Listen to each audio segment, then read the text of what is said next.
Mesdames et messieurs, chers amis téléspectateurs et internautes fidèles à Nsub Media TV, EMTV, bienvenue. Bienvenue dans votre émission Décrassage. Décrassage, votre rendez-vous hebdomadaire pour parler de l'actualité. Tout ce qui a eu à faire l'actualité sera débattu sur ce plateau. Et aujourd'hui, j'ai l'immense plaisir d'avoir comme invité M. Madanissi, qui est le secrétaire général du syndicat des travailleurs de nettoiement au niveau de l'unité de coordination des déchets solides, c'est-à-dire l'UCG. M. Madanissi, bonjour. Oui, bonjour M. Fall. Monsieur Si, aujourd'hui on ne manquera pas de sujet à débattre avec cette actualité qui est quasi sur la bouche de tout Sénégalais, le Sénégal zéro déchet qui a été promulgué par le chef de l'État en 2019. Vous, au niveau de l'UCG, comment est-ce que vous voyez cette initiative-là? Comment est-ce que vous l'appréciez déjà? Merci. Tout d'abord, je tenais à vous remercier de l'opportunité que vous m'avez offerte sur ce plateau pour parler de la situation des déchets au Sénégal, mais aussi sur la situation des techniciens de surface de l'UCG. Mais à l'entame de mon propos aussi, je tenais aussi à souhaiter une bonne et heureuse année à la population sénégalaise, qu'elle soit une année vraiment de toutes les réalisations possibles, s'il plaît à Dieu. Donc, concernant le concept zéro déchet, donc, tout le monde l'a reconnu depuis le 2 avril, date de la prestation de serment du président de la République. Devant une vingtaine de chefs d'État, le président Macky Sall avait dénoncé l'état d'insalubrité de nos villes et de nos régions. Mais surtout aussi, il avait prôné pour un changement de comportement responsable. Et depuis lors, vous n'êtes pas sans savoir qu'il y a eu beaucoup de choses qui se sont passées. Nous avons vu des clean-up challenges par-ci et par-là.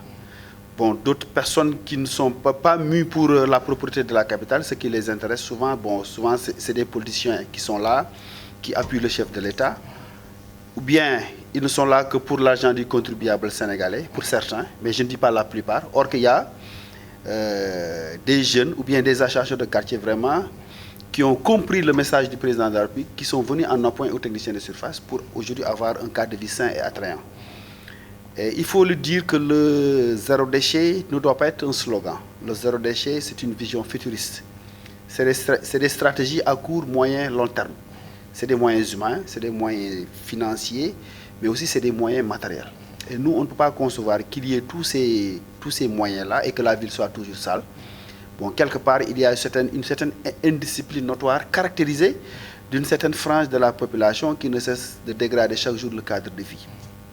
Les techniciens de surface, à eux seuls, ils ne peuvent pas nettoyer. Déjà, nous sommes 1600 agents permanents et 950 journaliers, ce qui fait presque un total de 2500 agents. Et il n'y a pas encore un maillage national, puisque aujourd'hui, l'UCG gère que les 7 pôles, c'est-à-dire les autres capitales régionales, donc aujourd'hui, qui participent avec certains concessionnaires pour assurer la propriété de la capitale. Et nous, en tant que techniciens de surface, nous avions tiré sur la sonnette d'alarme pour dire que l'état d'insalubrité de nos capitales nous préoccupe chaque jour que Dieu fait, puisque déjà à Dakar, nous collectons plus de 2400 tonnes d'ordures, à Dakar seulement. Et si nous restons une journée sans ramasser les ordures, Dakar va devenir une poudrière. Et vous l'avez entendu avec le coordinateur de l'UCG qui a dit qu'aujourd'hui, il y a des CIVD qui vont voir le jour, c'est-à-dire les centres intégrés de valorisation des déchets, à l'image de Touba, Tivaouane et Kaolack. Mais ce qui pose problème, c'est l'état de la capitale, puisque nous, on ne peut pas comprendre une capitale comme Dakar qui n'a pas d'infrastructures qui répondent aux normes environnementales. Vous avez vu l'actualité ces jours-ci avec la décharge de Mbobes, qui est un dépotoir à ciel ouvert, qui reçoit plus de...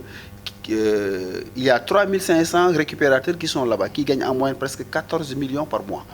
Donc je pense qu'aujourd'hui, l'État a eu à prendre certaines décisions, certaines réformes, pour qu'au moins la situation de Mbobes puisse être prise en compte, au moins pour qu'il y ait une chaîne, parce que déjà le nettoiement c'est une chaîne. Quand un maillon de la chaîne se casse, ça pose problème. Mais par rapport à cela, déjà, le concept il est là. Mais est-ce que ce n'est pas quelque chose qui est venu tardivement? C'est-à-dire parler de concept zéro déchet en 2019, alors qu'on a eu peut-être tout un mandat pour déjà mettre les prémices de ce nettoiement-là? Non, pour nous, bon, c'est quelque part un échec, puisque combien de sociétés se sont succédées? Éternel recommencement, flou institutionnel à n'en plus finir. Combien de milliards ont été engloutis? Jusqu'à présent, l'État se cherche. On a l'impression qu'il y a une certaine mauvaise volonté politique affichée de la part de nos autorités. Bon je pense qu'aujourd'hui, si l'État avait pris le taureau par les cornes, cette situation-là n'aurait pas perduré. Et aujourd'hui, qu'est-ce qui paye les pots cassés? Ce sont les techniciens de surface. Ils ont relégué le capital humain. C'est bien de valoriser les déchets. C'est bien d'avoir des centres d'enfouissement technique. C'est bien d'avoir un tri sélectif. La première des valorisations, c'est les techniciens de surface. C'est ceux qui sont en contact permanent avec les odeurs pestilentielles, avec toutes sortes de maladies. Ils se tuent chaque jour que Dieu fait dans des conditions exécrables, inhumaines, misérables. Nous, on ne peut pas concevoir pour un budget de presque l'année dernière, en 2019, le budget était évalué presque à 17 milliards. On ne peut pas concevoir sur les 17 milliards que la masse salariale de presque 1600 agents ne dépasse même pas 3 milliards. Et ça pose problème. Aujourd'hui, il faut qu'on mette les travailleurs dans les conditions de performance. Une mission, des moyens. Tout le monde l'a vu, l'Assemblée nationale a voté en 2020 pour le budget de nettoiement qui s'élève aujourd'hui à 12 milliards. Qui peut le plus, peut le moins. Et UCG, depuis qu'ils sont là en 2018, nous avons tenu à les accompagner, ne serait-ce qu'au moins pour régler la situation des travailleurs. Mais jusqu'à présent, cette situation, elle perdure. Donc, pour nous, bon, ça a été un échec. Ce n'est pas pour rien que le président de la République, depuis un certain temps, nous avions constaté, lors des conseils des ministres, à chaque fois que le président de la République tire sur la sonnette d'alarme pour dire qu'il faut un changement de paradigme. Et il a dit que le système n'est pas opérationnel, il n'est pas efficace, il n'est pas efficient. Donc, il faut des changements. Il a dit que ces changements ne pourront se faire sans les acteurs que nous sommes. Effectivement, parce qu'il y a un adage qui dit que tout ce qui est fait pour toi sans toi est fait contre toi. Et je pense qu'aujourd'hui, si nous sommes impliqués dans les prises de décision, c'est à notre honneur. Et la preuve, pour la première fois dans l'histoire du nettoiement, nous avons été reçus en audition par le Haut Conseil des collectivités territoriales. Et tout le monde sait que le nettoiement est une compétence transférée au niveau des collectivités locales. Mais malheureusement, le constat, il est là, et les collectivités locales disent que l'État a décentralisé les problèmes, mais l'État garde l'argent. On a l'impression que l'État donne par la main droite et récupère par la main gauche. Mais par rapport à cela, c'est-à-dire, le chef de l'État parle de changement de paradigme, vous avez été auditionné au niveau du Haut Conseil des collectivités territoriales, mais toujours les collectivités territoriales, quoi qu'on puisse dire, quelquefois, c'est comme s'il y avait une concurrence déloyale avec l'UCG. Il y a des ramasseurs qui se disent quelquefois être engagés par telle mairie ou telle autre mairie. Mais absolument, parce que déjà, il doit y avoir une synergie d'action autour de l'essentiel. Tout le monde sait que, par exemple, nous, nos travailleurs de l'UCG, par exemple, je prends l'exemple de la gestion des marchés. Regardez, à l'approche des fêtes, l'occupation anarchique de la voie publique, nous, nos agents de l'UCG, ils n'ont pas le droit d'accéder à l'intérieur des marchés, puisque chaque commune a ses propres agents. Ils ont un budget spécialement conçu pour le nettoiement des artères et les artères secondaires. Ce qu'on voit, c'est souvent une concurrence déloyale. Il y a plusieurs pôles d'intervention. Souvent, vous voyez l'AGEROUTE faire le désensablement. Vous voyez d'autres sociétés aujourd'hui qui gagnent le marché, mais qui viennent aujourd'hui concurrencer le travail de l'UCG. Sans compter aussi la collecte des charretiers. Et il y a un arrêté préfectoral qui interdit la collecte des charrettes. Les charrettes ne vont pas en Bobos. Les charrettes déversent les ordures au niveau de la boucle de Dakar. C'est au niveau de la VDN, au niveau de l'autoroute, au niveau du circuit présidentiel, puisqu'il y a un problème qui se pose. Aujourd'hui, le principal problème, c'est un problème de comportement. Et je le dis tout le temps, si on amenait la société la plus performante du monde, si on amenait les bailleurs de fonds les plus nantis au monde et que les comportements ne changent pas, le travail sera toujours voué à l'échec. Nous avions préconisé qu'il y ait les états généraux du nettoiement, où il y aura l'État du Sénégal, les collectivités locales, les travailleurs, l'UCG, les concessionnaires, tout le monde, pour qu'on ait un schéma directeur. On nous dit par exemple à l'heure 2035, c'est ça qu'on voudrait que nos villes soient propres. Mais malheureusement, il y a une absence criarde d'infrastructures. Qu'est-ce qui vous accueille à chaque fois que vous entrez dans une capitale? C'est l'état d'immondice qui jonche les artères. Mais je pense aujourd'hui avec les CIVD, avec les centres intégrés de valorisation des déchets, déjà les centres de Touba, Tivaouane et Kaolack vont voir le jour en 2020. Donc, il reste les autres capitales régionales. Dakar seulement n'est pas le Sénégal. Donc, je pense qu'aujourd'hui, le nettoiement est devenu un enjeu national. Aujourd'hui, il nous faut une conscience citoyenne et l'implication de tout un chacun pour aujourd'hui qu'on ait des villes propres. Et vous avez vu le lancement, le 4 janvier passé, le président de la République avait lancé la journée nationale de la propreté du Sénégal pour qu'au moins tout le monde s'y mette. Et il avait même demandé à ce que les gens restent chez eux. Mais vous avez vu le jour, mais il y avait un télescopage énorme. Les politiciens étaient venus. Ce qu'on a vu, des gens qui faisaient les clean-up challenge au niveau, ils postaient les photos. On a vu un matériel lourd qui est sorti. Et moi, j'ai dit que mais si ce matériel-là était mis à la disposition des travailleurs, mais il n'y aurait pas ces problèmes-là. Moi, je pense qu'aujourd'hui, ce lancement ne devait pas... Ce n'est pas une fête. Et ce qu'on a constaté, et même les concessionnaires, avec d'autres partenaires, ils nous avaient appuyés de par des milliers de poubelles. Mais quand le président de la République est parti, toutes ces poubelles ont été volées. Donc je pense qu'aujourd'hui, il se pose un problème de comportement. Et je pense qu'aujourd'hui, pour un Sénégal zéro déchet, il va falloir qu'il y ait une large concertation entre les différents acteurs que nous sommes pour qu'enfin qu'on ait des villes propres, pour qu'enfin qu'on ait un changement de comportement responsable. Mais pour qu'on ait ce changement de comportement, est-ce qu'il ne faudrait pas commencer par la base? La base, c'est vous déjà, les travailleurs, les techniciens de surface. Vous êtes quelquefois, on pourrait dire, la vache maigre du secteur du nettoiement. On vous voit chaque matin au niveau des rues. Vous avez dit que vous êtes 2500 agents pour seulement 1500 ou bien 1600 qui sont déjà des contractuels. Est-ce que cet état-là peut encourager à ce qu'on arrive à avoir un Sénégal propre? Non. Si ceux qui travaillent dans le secteur ne se sentent pas bien appuyés et bien encadrés? Non, mais c'est un paradoxe. C'est un paradoxe. Moi, je dis qu'il faut être psychologiquement très fort pour être technicien de surface. Sans compter la puanteur, sans compter... Ils sont exposés à toute forme de maladie. Heureusement que nous avons une mutuelle de santé qui gère aujourd'hui la prise en charge médicale des travailleurs. Mais aujourd'hui, le changement de paradigme consiste, je l'ai dit tantôt à l'entente de mon propos, consiste aujourd'hui à mettre les techniciens de surface dans les conditions de performance. Je vous donne l'exemple des 950 journaliers. Il est inadmissible dans un état de droit que des travailleurs journaliers puissent être traités comme de la matière. Depuis presque plus de 5 ans, ils sont considérés comme des journaliers. Et je pense que moi, j'avais même dénoncé cette situation pour la régularisation de ces 950 agents. Parce que c'est eux aujourd'hui qui sont le point focal aujourd'hui de tout ce que vous voyez. Sans ces gens-là aujourd'hui, il n'y aurait pas ce léger mieux qu'il y a. On peut avoir mieux que ça. On peut avoir mieux que ça. Mais aussi, il va falloir que les autorités fassent tout pour faire confiance à ces nationaux qui sont là, la préférence nationale. Mais si aujourd'hui on fait appel à une expertise internationale qui n'a rien à voir par rapport aux réalités sénégalaises, ce qui les intéresse, c'est voler l'argent du contribuable sénégalais. La propriété de la capitale ne les intéresse pas. Donc, ils disent que, bon, comme c'est de l'or dur, c'est des moyens financiers colossaux qui sont là, eux, ils en profitent aujourd'hui pour un détournement d'objectifs. Et aujourd'hui, on ne saurait l'accepter. Donc, nous, cet appel que nous lançons au chef de l'État, c'est qu'il y ait non seulement cette synergie d'action autour de l'essentiel, mais aussi qu'il y ait l'implication des travailleurs en amont et en aval.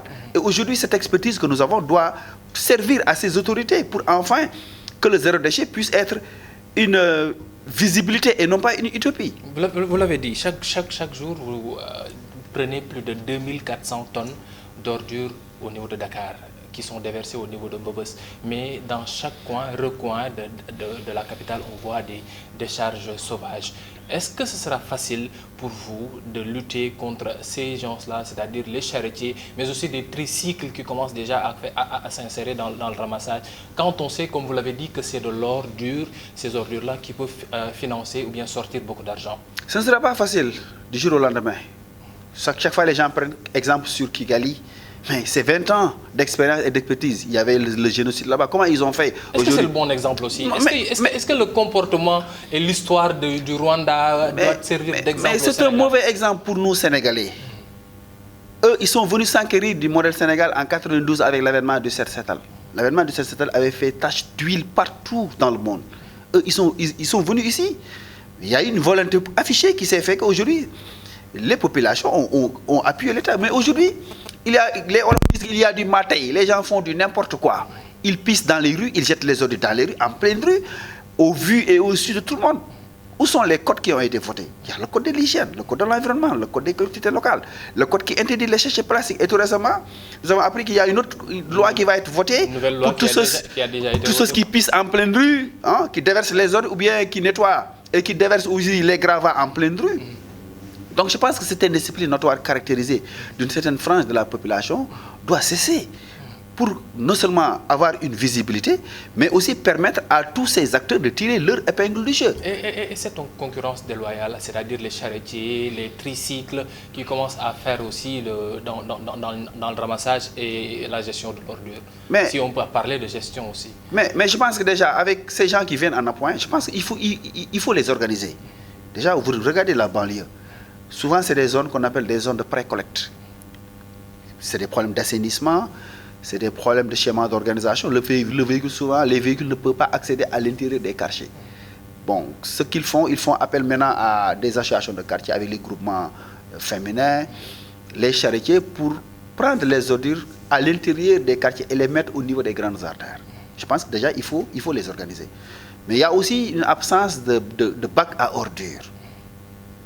Avec l'avènement d'Ama Sénégal et de Veolia, il y avait des bacs qui étaient déposés partout pour permettre maintenant à ces gens-là qui jettent à tort et à travers, au moins qu'on ait des sites dédiés pour que ces ordures-là puissent être mis dans de très bonnes conditions. Des bacs à ordures qui mais sont je pense plus dans la capitale. Mais non. C'est parce que quelque part, bon, ils ont mis les charrues avant les bœufs et ça pose problème. Donc je pense qu'aujourd'hui, ce qui est essentiel, c'est les infrastructures d'abord et le respect de la législation.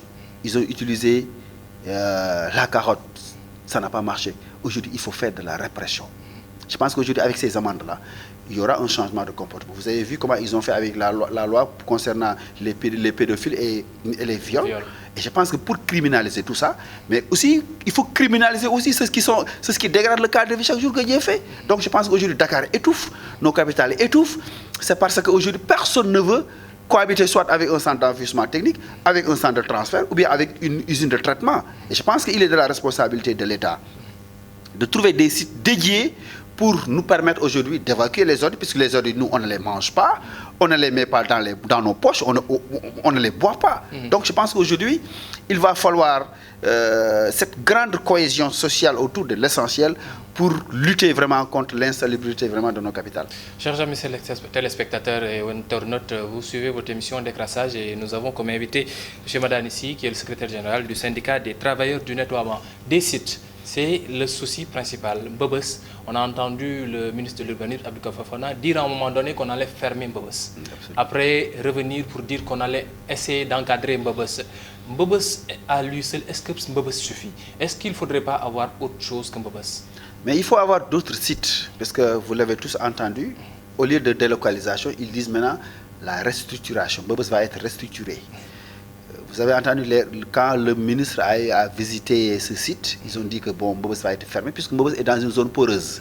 Il y a une insécurité inouïe, donc il va falloir aujourd'hui réglementer la chose.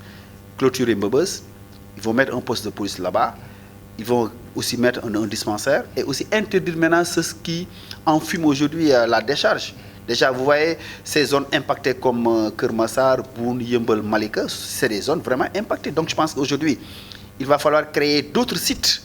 C'est l'État qui a le pouvoir régalien de créer des sites dédiés pour ne pas que les populations puissent être exposées concernant ces déchets toxiques.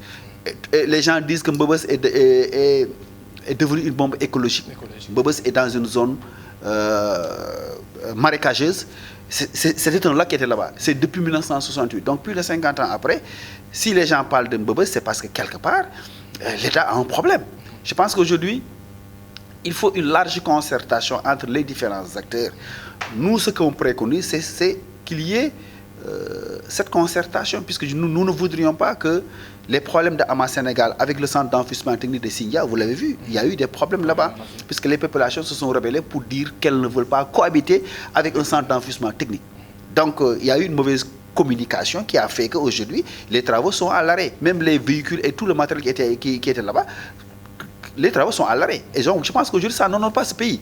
Quand l'État recule devant ses responsabilités, quand l'État recule devant les populations, c'est grave. Moi, je pense qu'aujourd'hui, cette bonne approche qu'il y a, c'est-à-dire la gestion des ordures, est une gestion inclusive, participative et globale. Et nous saluons l'approche du ministre Abdou Karim Fofana, qui a été là-bas rencontrer les acteurs pour des solutions de sortie de crise. Moi, je pense qu'aujourd'hui, sans la concertation, il n'y aura absolument rien. Et l'État vraiment a le dernier mot de trouver des voies et moyens qui vont permettre enfin d'avoir des sites dédiés, mais avoir aujourd'hui des usines de traitement, avoir aussi des usines de tri. Aujourd'hui, regardez nos ordures. Elles ne sont pas triées en amont et en aval.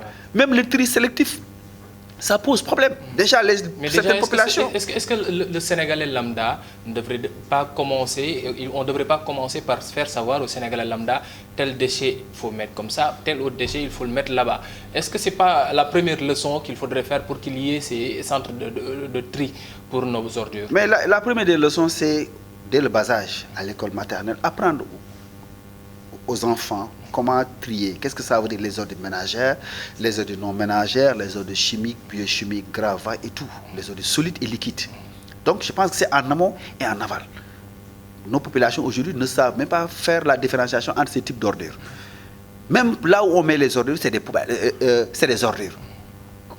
Elles ne connaissent même pas, certaines populations ne connaissent même pas les poubelles réglementaires. Je pense qu'aujourd'hui, dans le cadre de la responsabilité sociale d'entreprise, parce que tout le monde sait que le nettoiement est une compétence transférée au niveau des cultures locales. Et il y a des usines, des sociétés partout, et ces sociétés aujourd'hui doivent venir en appoint à ces populations, à ces communes, par exemple, pour subventionner les poubelles, pour que chaque ménage ait une poubelle réglementaire. Et aussi, qu'il y ait un tri sélectif qui nous permet aujourd'hui de faire face à la situation. Avant-hier, il y a eu... une note de service émanant de l'UCG interdisant maintenant le tri au niveau des quartiers. Par exemple, vous voyez à chaque fois des sacs qui sont accrochés au niveau de ces véhicules, puisque le président de la République a eu à dire que les camions sont sales. Et que partout, il y a des, comme les packs là-bas, les packs que vous voyez, partout, c'est des dépotoirs clandestins. Aujourd'hui, pour un Sénégal zéro déchet, moi je pense qu'aujourd'hui, il faut qu'il y ait l'ordre et la discipline, que tout le monde soit au pas pour permettre maintenant aux acteurs que nous sommes de mener à bien nos activités, mais que nos autorités aussi fassent le tout pour le respect vraiment de la législation en vigueur. Est-ce que ce sera quelque chose de facile? Parce que c'est de l'ordure, comme vous l'avez dit. C'est beaucoup d'argent qui sortent de ces tris que vous faites, parce que beaucoup de gens utilisent le plastique qui va être vendu au niveau de Mbebes et revendu et réutilisé par d'autres entreprises, le verre, les sachets, ainsi de suite. Est-ce que ce sera quelque chose de facile de réglementer ce secteur, c'est-à-dire la gestion des déchets solides? Ce ne sera pas facile, ce ne sera pas facile. La répétition est pédagogique. Il va falloir continuer à sensibiliser pour un changement de comportement à tous les niveaux. Je pense que déjà, ceux qui produisent les ordures sont les premiers qui sont les premiers concernés. Donc je pense qu'aujourd'hui, c'est une mission très délicate, mais qui n'est pas impossible. Et je pense qu'aujourd'hui, il va falloir continuer, puisque déjà, le président même a décrété pour que le premier samedi de chaque mois, qu'il y ait une journée de propreté. Et je pense que le test grandeur nature, ce sera le 1er février. Là, on saura est-ce que les populations se sont appropriées même du concept zéro déchet. Puisque nous avons vu cet engouement populaire, ça a été quelque part politisé. Et nous, acteurs, bon, ça nous a semblé un peu bizarre de voir aujourd'hui cet engouement populaire. Et on a dit que vraiment nous voulions que cette effervescence continue pour que chaque samedi du mois, qu'on essaie aujourd'hui de changer le visage de nos capitales, mais aussi que l'État suit cette logique qui consiste aujourd'hui à créer ces centres intégrés de valorisation des déchets pour qu'il y ait une harmonisation vraiment de nos efforts. Est-ce que cela ne devra pas se faire sur tout le territoire national, c'est-à-dire commencer déjà par mailler l'ensemble du territoire avec l'UCG? Mais absolument, le maillage il doit être national. Je vous ai dit que UCG actuellement, il y a 7 pôles qui sont concernés. Mais normalement, il doit y avoir un maillage national. Dans chaque capitale régionale, il doit y avoir des infrastructures qui répondent aux normes environnementales. Dans chaque capitale régionale, il doit y avoir des concessionnaires à la hauteur de leur mission. Dans chaque capitale régionale aussi, il doit y avoir des techniciens de surface à l'image de Dakar. Vous avez vu que Dakar a une spécificité, puisque c'est la loi de 2002 qui confère les techniciens de surface le statut qu'ils ont, qui ont des contrats à durée indéterminée, qui ont des cotisations à l'IPRES, caisse de sécurité sociale. Or que dans les autres capitales régionales, mais ces travailleurs sont dans des conditions inhumaines. Souvent, ils sont utilisés comme de la matière.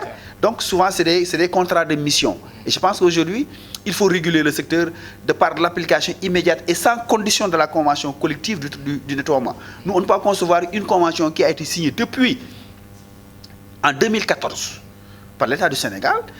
Au moment où je parle, nous sommes en 2020. Donc cette convention n'est pas encore appliquée, puisque cette convention parle non seulement du statut du technicien de surface, parle du plan de carrière, mais parle aussi d'économie de déchets, puisque c'est un secteur pourvoyeur d'emploi. Donc je pense que, comme vous l'avez dit, nous tous, nous sommes concernés. Donc, l'État a du pain sur la planche. En tout cas, nous sommes en phase avec le président de la République. Nous sommes en phase avec Madame le maire de Dakar, vraiment qui est une républicaine, vraiment qui est venue appuyer l'État du Sénégal, puisque la mairie est un démembrement de l'État. Donc je pense qu'aujourd'hui, s'il y a cette synergie, ça nous facilite la tâche. Mais malheureusement, vous l'avez vu avec les années passées, cette guerre qu'il y a eu au sommet de l'État entre les collectivités locales et l'État du Sénégal pour la gestion des ordures, puisque quelque part, ces ordures sont politisées. Aujourd'hui, les ordures commencent à être parfumées, qu'il y a beaucoup de prédateurs qui sont là, des courtiers, des gens qui ne sont mis que pour vraiment l'argent, mais je pense qu'aujourd'hui, ils ne sont pas concernés vraiment par rapport à la propriété de la capitale. Et cette propriété, vous l'avez dit, le samedi 4 janvier, on a vu un armada qui a été sorti par l'État central pour nettoyer Dakar. Est-ce que c'est quelque chose qui pourra continuer éternellement? En tout cas, notre souhait, c'est qu'il y ait un engouement populaire, qu'il y ait une conscience citoyenne, qu'il y ait un changement de comportement à tous les niveaux. Et je pense qu'aujourd'hui, les politiques, ils l'ont compris, ils sont venus aujourd'hui faire cette concurrence. Je pense qu'aujourd'hui, il doit y avoir une concurrence saine. Que maintenant, ce matériel qui a été sorti, et nous voudrions aussi que ce matériel soit mis à la disposition des populations pour qu'elles nous viennent en appoint, puisque les populations aussi jouent un rôle très important. J'ai entendu aussi la semaine passée un maire décrier l'absence des associations de quartier, les ASC. C'est le maire Thalesila.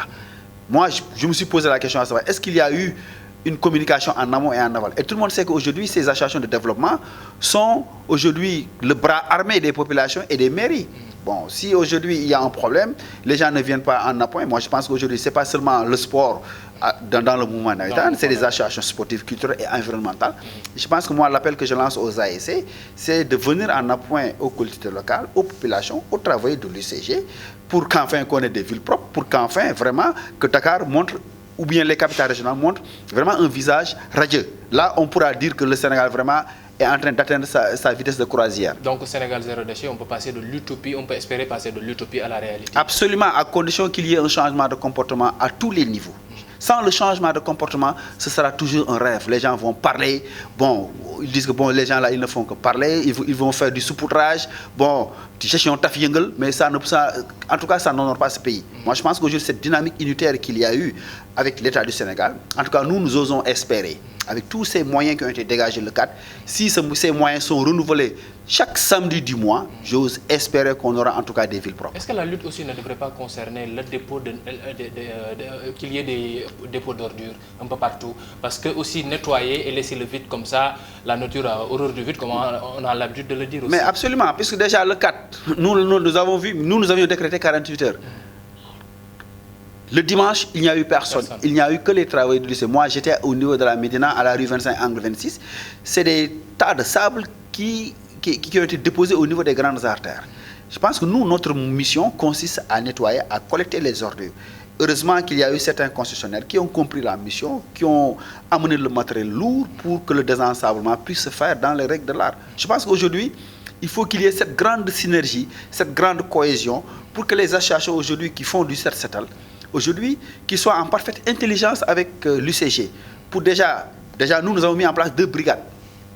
La première brigade, c'est la BIR, c'est-à-dire la brigade d'intervention rapide, qui gère la boucle de Dakar, qui gère les grandes artères. Il y a aussi une autre unité qui s'appelle l'unité de veille et de sensibilisation. Vous avez constaté, depuis presque 85 ans, au lendemain des fêtes, Korité Tabaski, Dakar souvent était envahi par les ordures. Mais vous avez vu tout récemment, nous avons mis en place le système APA, avant, pendant et après. Un mois avant la Tabaski ou bien un mois avant la Korité, nous mettons les bouchées doubles pour qu'il n'y ait pas de débordement le jour J. Puisque déjà, qui dit Tabaski dit surproduction d'ordures, qui dit Tabaski dit occupation anarchique de la voie publique. Et donc je pense qu'à ce niveau-là, il y a eu une grande harmonisation de nos efforts. Nous avions conscientisé les populations, les mairies, jusqu'à ce qu'aujourd'hui, le lendemain des fêtes, il n'y a plus d'ordre. Et je pense que ce travail-là va continuer pour que les comportements changent, pour au moins nous permettre, nous, dans l'exercice de notre fonction, d'être mieux respectés. Mais aujourd'hui, les techniciens de surveillance ne sont pas respectés. Ils font l'objet d'agressions physiques, ils font l'objet de stigmatisation, pensant que ceux qui travaillent, c'est des moins que rien, c'est des gens qui ont raté leur vie, qui ont choisi la facilité. Or qu'il n'y a pas de sous-métier, il y a de sous-hommes. Moi, à chaque fois, je prends mon exemple, je dis que je suis le premier des techniciens de surface. Ce n'était pas évident de voir aujourd'hui des jeunes issus de la SICAP ou bien issus des quartiers nantis aujourd'hui travailler dans les ordures, puisque souvent ils pensent que bon, ces gens-là, ils ont choisi la facilité. Or que nous, c'est notre manière de contribuer à l'édifice national, puisque rien ne vaut la propreté. Quel serait votre message à l'endroit de la population, mais aussi surtout de la jeunesse et de la classe politique pour que le Sénégal puisse retrouver ce cap vert-là, comme on avait l'habitude de l'appeler d'antan? Malheureusement, nous avons le cap béton. Aujourd'hui, le cap vert a disparu. Et l'appel que je lance, non seulement à l'endroit des techniciens de surface, c'est d'abord, nous, déjà, en tant que syndicalistes, si on dit syndicat, les gens pensent que bon, c'est des va-t-en-guerre, c'est des nihilistes, c'est des jusqu'au-boutistes. Or que nous, le syndicalisme que nous prenons, c'est un syndicalisme de développement, un syndicalisme de concertation, de dialogue, mais surtout un syndicat de travail. Nous, notre devise, c'est le travail d'abord, le syndicat après. En tout cas, vous avez vu, en tout cas, notre contribution, c'est-à-dire nul n'est mieux, plus patriote que les techniciens de surface. L'autre appel, c'est aux populations, puisque nous cohabitons avec les populations. Il y a une certaine frange qui nous appuie, qui nous aide dans l'exercice de nos fonctions. C'est elles qui produisent les ordures. Ce n'est pas les Guinéens qui déversent les ordures en pleine rue, ce sont les populations. Donc aujourd'hui, nous prônons une synergie d'action, une concertation en amont et en aval, mais aussi un changement de comportement à tous les niveaux.